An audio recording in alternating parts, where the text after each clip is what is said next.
Կյանքի կարևորագույն քայլերից մեկը սեփական առողջության հետևելն է, որի անբաժան մասն է նաև վնասակար սովորություններից հրաժարվելը։ Ծխելը շատերի համար վերածվել է կախվածության, դառնալով լուրջ վտանգ առողջության համար և աստիճանաբար վնասելով մարդու օրգանիզմը։ Չնայած դրա բացասական հետևանքներին, հասարակության մեջ վերաբերմունքը ծխելու նկատմամբ տարբեր է։ Կան մարդիկ, ովքեր շարունակում են օգտագործել ծխախոտը անգամ հաշվի չառնելով վերջին օրերին գրանցված կտրուկ թանկացումը։ Տեղյակ ենք, որ տենկեները թանկացել են, որ ծխեգը իրենց համար վատ է։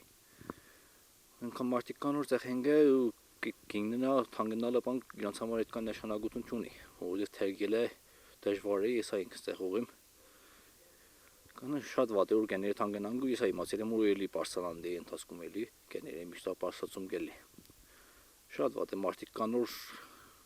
սահմանը կասնի, որ ավելի էժան միջոց կետնին ծխախոտը ձեկ բերելու համար։ Մարդիկ շատ դժվար է, որ չեն գնա թերգի, ուզած էլի իշկանա որ էլի գեներն այդքան գարնին էլի։ Ու ինչ միջոցա չեմ գնա, ասել որ ինչ որ ձև եմ գա որ կենանք պայքար այդ որ դեմ որ գեներն իշնին։ Մենակ միջոցներն եկի որ ժողովուրդը ինչ որ ձև կփնտրեն որ էժան տեղից եք բերեն ու ուշ ձև չկա։